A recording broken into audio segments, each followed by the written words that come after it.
All right, everyone, welcome to LCKNOW, the show where I talk about the Korean League of Legends scene because there's not enough English-speaking shows that do that. And filling that void, I'm Johnny Esports. I'm your host for today, and for always on this show. You never know, that might change one day I might just get a new host and produce. But anyway, that's looking in the future. This is about the now. In fact, the show is called LCKNOW. So, bit of a change to the format of the show. If you've been watching the show before, basically, I've done game-by-game analysis is what I was doing before, and honestly, because this isn't like a full time job, I was working 6 hours a day to watch LCK episodes and then producing an episode.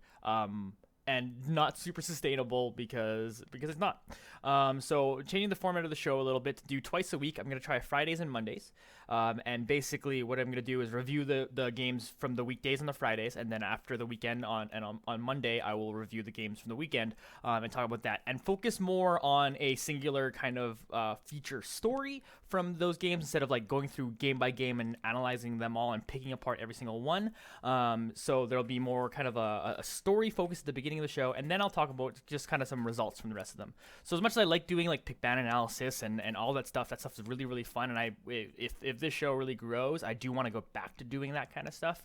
But for now, I think this is just the best way to do the show, a sustainable way to do the show, and hopefully I can keep doing that while I keep trying to cover the LCK for you guys.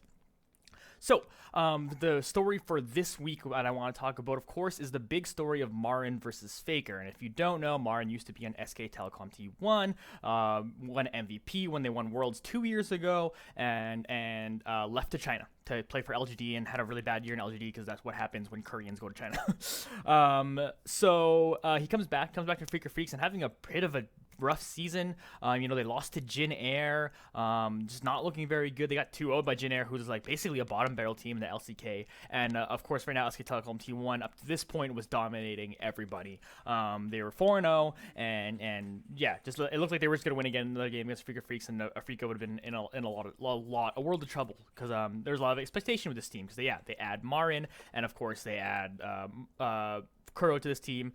Spirit comes in the jungle. Kramer and Tucson, if they could just like continue to improve, like that's what they were hoping for this team to kind of go forward. So we come into this game with this big story of Faker versus MaRin because this is former teammates and both finals MVPs, world champions together.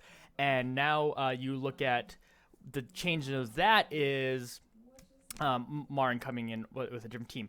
But actually, I think the story we should have been talking about is Kuro versus Faker. Kuro, of course, being the former Rocks Tigers mid laner and a guy who basically like was Rocks Tigers were considered the best team in the world, but Faker was considered the best player. And every time they go up, Faker always had the better of Kuro. And of course, obviously, SK Telecom ended up to go win 2 worlds in a row there. So something that Kuro and the Rocks Tigers couldn't. So that maybe should have been more of the story about like, hey, can Kuro finally beat his nemesis here? Sure, it's a regular season game, and sure, it's not Worlds or even playoffs.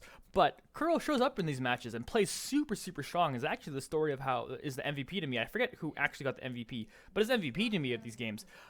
He plays Corki in the first game against Faker playing Katarina, who's been styling people on solo queue. Which, by the way, if you don't know, Faker started streaming on Twitch, and he has more views than LCS games just by himself, which is ridiculous. But it's awesome because it's Faker, because he's really fun to watch. Because he just tries to style on people all the time. So, but it has been doing that with a lot of success with Katarina, and you saw Kuro come out and play that Corki pick really, really well, go 4-1-6. And a lot of that with the gold lead going over to SKT, because a lot of it was SKT actually playing quite good through most of this game. But I really thought Kuro really, not necessarily hard carried, but played extremely well against a very, very good mid laner, the best mid laner in the world, and was able to kind of help his team come back and win this game. So it was a very impressive. This first game was a very, very impressive thing. Kuro goes on and goes on to win again 4-1-6 with his there. If you are just curious on how MaRin did, it was MaRin versus Huni too, which is also a very interesting thing because in a way Huni took MaRin's spot, because if MaRin was like, I'm coming back to the LCK, you think he would have just jumped straight into SKT before Huni did. So in a way that's an interesting story too. And that matchup actually early on kind of goes in favor of Huni. MaRin goes 2-3-3. Huni only goes 1-2-4. FPS is about the same at 438 versus 428. But MaRin does have the kind of the better of that because in the long run. But it was actually a very good matchup in that first game. And then we move on to the second game, and you saw Faker kind of just step away from that Katarina this time. Okay, like, oh, maybe I can't just style in Kuro and see what I can do here. Instead goes on to the Rise, which he's also very, very well known. Of course, he has a skin for that, for winning Worlds last season there with Faker. And then Kuro goes on to the Cassiopeia and plays again super extremely well.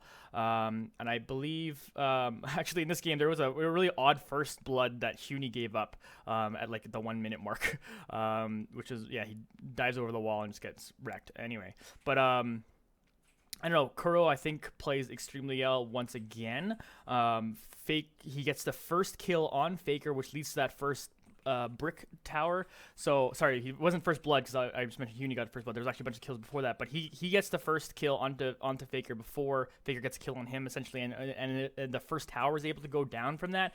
And despite that not really being a huge tower swing like SKT were able to take a couple towers a few minutes later, it was kind of enough for Freaks to kind of have some control and eventually kind of slowly move on their way to a win. Spirit actually plays super well in the game, goes 6-0-1, and does some really great things. And a little bit lost in the shuffle and all this, of course, is also Peanut, who I guess he was going against his former teammate in Kuro, so that could have been another storyline I was interested too. He actually plays pretty well in this game. He goes 3-0-2, but actually Spirit does jungle extremely well in this game and does help his team get a lot of leads. So this was a really fun game, and it was really unexpected. You thought maybe a 2-1 if Afrika was going to win, but they 2-0 him and really looked dominant. And again, lost in the shuffle of this. Kramer and Tucson played extremely well against Bang and Wolf, who are considered the best bot lane in the world. So they didn't like dominate them or anything, but just playing really well against that bot lane is extremely impressive rather. Even Kramer actually pulls out a Sivir pick that surprisingly does extremely well into the game, and able to get to that 3-item spike and just kind of like do a lot of damage near the end game. So yeah, just kind of an overall extremely good performance out of Freaks, and they go over the win. So MaRin has got the leg up on his former teammate. They move on to 3-3. SK Telecom dropped to 4-1, so they're no longer undefeated, and the only undefeated team left is KT Rolster, so they are now first place team because of that loss. So everything else that kind of went on during the week, just again, we'll just kind of go through results based. I won't deeply analyze everything else. That's our feature story. Freaks do beat Rox Tigers 2-1 on Monday. Samsung Galaxy beat Kongdu Monster 2-0. KT Rolster beats Jin Air Green Wings 2-0. KT Rolster again. Oh, I pulled up. Oh yeah, they played each other back to back. Or did they? Or did I just pull it up twice? Oh, weird. No, I just had it in my notes twice for some reason. Anyway, MVP beat Kongdu Monster 2-1. Kongdu Monster still yet to receive a win. So the standings now as they shake up in the LCK. You're looking at, again, KT Rolster in first place at 5-0. SK Telecom T1 at second place, tied with Samsung Galaxy at both at 4-1. Longshu Gaming and BBQ Olivers sit at 4. My boys, the BBQ Olivers, actually lost. Oh, I didn't actually have that down. Yeah, BBQ Olivers also lost today. That's the game. I accidentally opened up KT's game twice and didn't open up BBQ Olivers. BBQ Olivers lose to Longshu Gaming 0-2 in that game too, by the way. So yeah, that drops the record to 3-2. Our Freaks now sit at 3-3 in sixth place alone. MVP now 2-3. Rox Tigers 1-4 with Jin Air Green Wings, and Kongdu Monster now and last place. And so that's the standings now for the LCK. Coming up games on the weekend that I'll be covering a story on Monday. You have KT Rolster versus Samsung Galaxy. That'll be a really hype matchup. That'll be basically tonight at 2 a.m. Central Time. So tomorrow morning, if you're wherever you are. Rox Tigers versus Longshu Gaming right after that. And on Sunday, the matches up are SK Telecom T1 versus BBQ Olivers. We'll see if they bounce back. We'll see if the BBQ Olivers bounce back and have a surprise game. I think they can be pretty inspired, but after seeing a Freaks win there, there's upset potential there. And then we're going to be like, what's wrong with SKT? But anyway, we'll see. We'll have to see what happens. And then Jin Air Green Wings versus MVP, kind of a battle for staying as far away from relegation as possible. So that could actually be a good match because they might match up well against each other too. So I'm pretty hyped about KT Rolster versus Samsung Galaxy, and of course I'm just gonna be hyped about SK Telecom T1 and BBQ lovers because I'm a BBQ fanboy. So that's it for the show. If you like this stuff, please subscribe to the channel. Liking this video helps a lot. Please comment and stuff. I keep getting feedback in DMs, which I do really appreciate. Actually, you just sending me DMs and stuff is really cool to interact with people, and we just have conversations with some of the fans out there. That's really cool. But if you don't mind, comment on the videos because then it makes it look like we can have a conversation there, and it looks good. I mean, honestly, frankly, it just makes the video look good and stuff. Maybe helps spread the video to more people if you like this stuff. And if you'd like the new format of the show, again, focusing on a bit more of a story at the beginning, not picking apart every single game. You know, I like doing that stuff. I just don't know if I can do it, and hopefully this is going to be a very good sustainable way to do the show in the future. So again, next show will be Monday. I should probably start setting a time for it, but we'll have to see how life goes. But we will be back Monday. That's it for today. I'm Johnny Esports. Please follow me on Facebook, Johnny Esports Content, or at Johnny Esports on Twitter. And that's it. Goodbye. See you next time. Peace.